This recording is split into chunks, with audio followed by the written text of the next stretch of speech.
There are so many business opportunities in Nigeria aside buying and selling of consumer goods like bags, shoes, clothes, and every other thing. And if we're being honest with ourselves, we can tell that market is already saturated.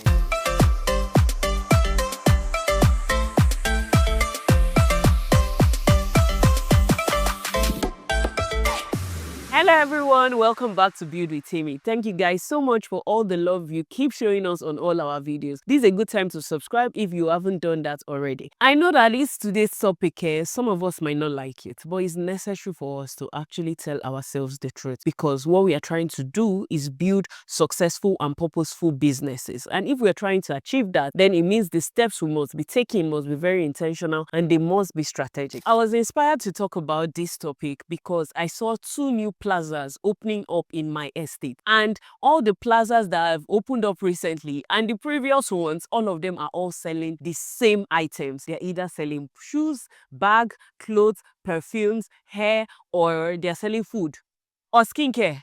Nobody is manufacturing, nobody is doing anything. And to get space in my estate is pretty expensive. So if you're investing that money, that same money that you're going to use to sell bags, you're going to use to sell shoes, you can invest it into a small to medium scale manufacturing company. So that is why it's important that we open our minds to see that business can be beyond buying and selling. So there are 5 levels of production. The first level is extracting the raw materials. The second level is when you take it to the factory and then you convert that raw material from what it is to the finished product that you want to do. The third level is when you transport it from the factory to the wholesaler, while the fourth level is when the wholesaler sells to the retailer, and the final level is when the retailer eventually sells to the consumer. What happens in Nigeria most of the time is we focus on the first level of production, which is where agricultural farming is, which is why we have so many cocoa farms in Nigeria, yet we do not produce chocolate because we do not have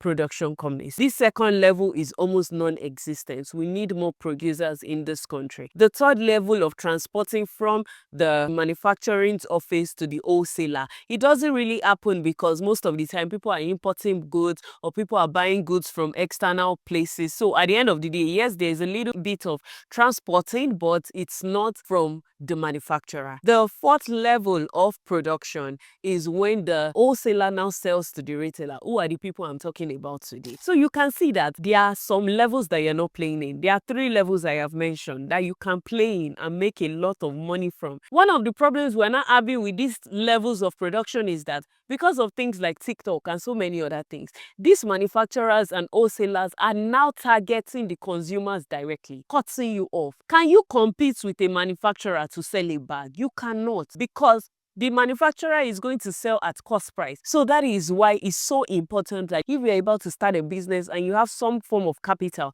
you start thinking about other levels of production aside retail selling. It's even still better if you're selling as wholesaler. But you see this retail selling, there are just too many people that are playing in this field. And that is why scalability of businesses are being affected. Nobody wants to fund the same business that is selling bag and shoe. You have to be innovative. I'm sure you're thinking manufacturing, where will I get that kind of capital? I'm not saying that you should go and start manufacturing, in a big plant like Dangote and all of that. You can start small. You can collaborate with your friends. You shouldn't just think when you think of business that you want to buy something from someone and sell to another person. Think of other things. Now that we have been able to agree and properly establish that you should think beyond buying and selling and that there are other opportunities in other industry, it's important for us to now talk. How can you enter this industry? What are the industries you can play in? The first one is manufacturing. I already spoke extensively about that one. The second one is renewable energy. We have wind, we have sun, we have so many natural resources that can be turned into electricity. That is a field that you can play in. You can start small. I mean, I watched the movie The Boy Who Harnessed the Wind. It really started with little or nothing. When you start small, you will definitely see people who want to invest, who want to fund that particular idea. Number 3 is healthcare services. You can just find a place within the health sector. Obviously, if you're not a doctor, don't go and start a hospital or anything like that. You can provide ambulance services and so many other things. Most of us, we sit on social media and we're always complaining talking about how bad the Nigerian healthcare system is. If you have identified something bad within the Nigerian healthcare system, something that can be good that you can do and then eventually make a lot of money from, is for you to see how you can play in that field and the solutions you can bring to that field. I heard someone say recently that hospitals do not do any billboard, they do not advertise. You cannot play in the healthcare space and eventually not make a whole lot of money if money is one of your goals. 4. Waste management and recycling. We have serious waste management problem in Nigeria. Imagine the amount of bottled water that people consume on a daily basis. If you decide to establish a company that will ensure that bottles are being picked and maybe they are recycled into other things, you're going to make a whole lot of money, and you're not just making money. We get to live in a healthy environment within the country. Another kind of waste you can recycle is e-waste. In Nigeria, when people's gadgets spoils, they just throw it away, or people just put it in one store and tell people that they are selling things that are not even working. So if we have a company that is selling electronic waste, that would be something that would be really good, and then you market it properly so people can know that, okay, if you have a television that is no more working, bring it to me, I'm going to buy it for this price. Definitely it's going to be very cheap, but everybody will be happy to,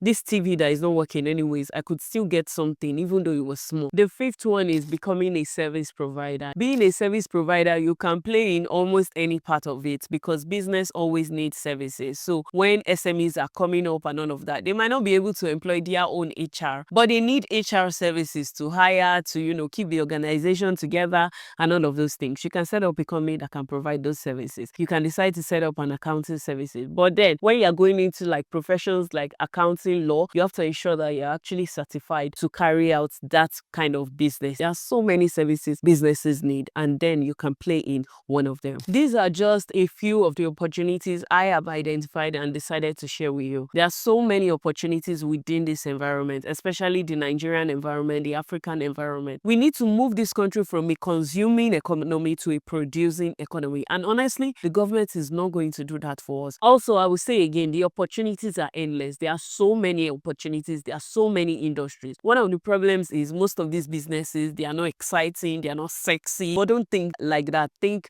beyond that. This is me encouraging you that you should not be scared and you should go into any of this business that interests you, or do your own research, and then you definitely find something that would interest you. And that's it on this episode of Build with Temi. Thank you for watching. I remain Temitope Odeyinka. I wish you all the very best as you continue to navigate through life and the business space. Honestly, don't ever forget that I'm rooting for you, and I wish you the very best from the bottom of my heart. Thank you so much for watching. Until I come your way again next week, stay blessed. And if you have any business opportunity that you're looking for who to rub that idea with, you don't know who to talk to, all you need to do is send an email to me at buildwithtemi@gmail.com. And if you have a business already and you want to, probably establish it, or you're trying to scale, or you're in a level in your business that you just need to either talk to someone or you need legal advisory, all you need to do is reach out to us at Starting. All their information is gonna be in the description box. And please do not forget to like, share, and subscribe